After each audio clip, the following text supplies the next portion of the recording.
casito, mire, yo introduzco esto, ¿sí? Y meto mi engrapadora para más o menos llegar a donde yo tengo que engrapar. Y si este es el vaso, más que este engrapador ya no cierra. Ahí ven dónde tiene la grapa puesta. Sí. Aquí ya no sirve, pero este ya nada más le hace clic. Hago esto y queda la se grapa cierra. puesta. Sí. Así como hay estas manuales, también hay engrapadoras automáticas, así como vieron ese equipo de allá que cerraba las grapas. Y yo puedo hacer un procedimiento que antes me duraba 1 hora y media, que tenía que abrir de aquí a aquí como a quitar la vesícula, ahora lo hago en media hora y sin hacer ningún corte. Ahí ven dónde está la grapa.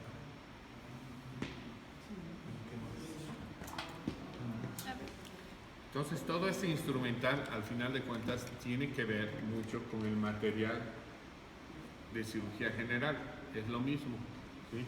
Solo que algunas cosas han ido innovándose. Por ejemplo, esta tijera que corta y coagula y separa el tejido nos ayuda muchísimo. Este es un bisturí armónico, ¿sí? Hay otro que se llama, son instrumentos de corte que funcionan con sonido y con electricidad, ¿sí? Es decir, hay un generador de electricidad.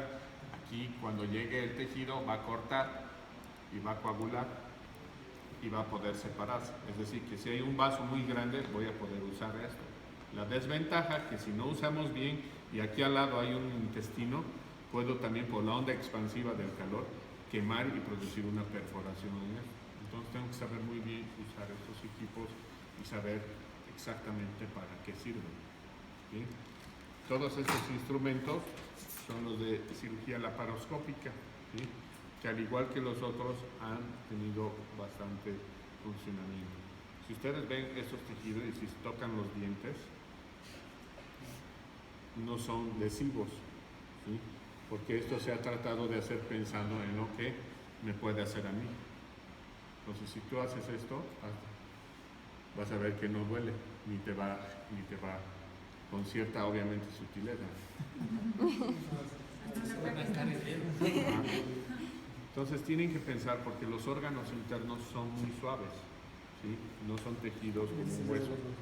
Y entonces van a tener que saber hasta dónde pueden aprender a apretar. Y eso se llama sensación áptica, donde una persona, cuando hace por fuera algo, entiende qué está pasando dentro, recibe esa sensación, ¿sí? A partir de esto, pues obviamente hemos hecho procedimientos mucho más cortos, menos morbilidad para los pacientes, menos sangrados, y hay cirugías actuales que ya ni sangran. Las cámaras que actualmente hay son de 5, de 10 milímetros y hay ahora tridimensionales, es decir, que vamos a entrar a una área cuando ya ustedes, yo creo, ya estén saliendo, donde van a operar casi en forma tridimensional, ¿sí?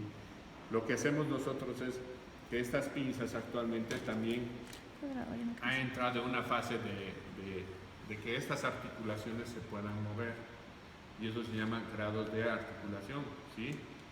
Se llaman movimientos los cuales podemos hacer, porque esto está simulando a mi mano, pero nomás hacen esto, pero no hacen esto. Entonces, no, actualmente ya hay pinzas que pueden tener esas articulaciones que nos dan mayor grado de libertad, ¿sí? De hecho, ahora hay una cirugía de un solo puerto, donde en este orificio metemos todos, y los instrumentos tienen una articulación para que a la mitad se abran y luego vuelvan a llegar al centro. A diferencia de estos que necesito 2, 3 o 4 para llegar desde diferentes ángulos.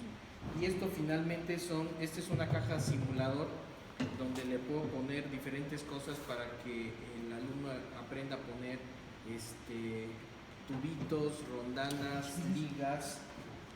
Aquí lo más simple, pasar esto, que ustedes dicen es de niños de primaria. Sí. Vete para acá. Por hablador. Si no puedo. Y como es perfecto, ahorita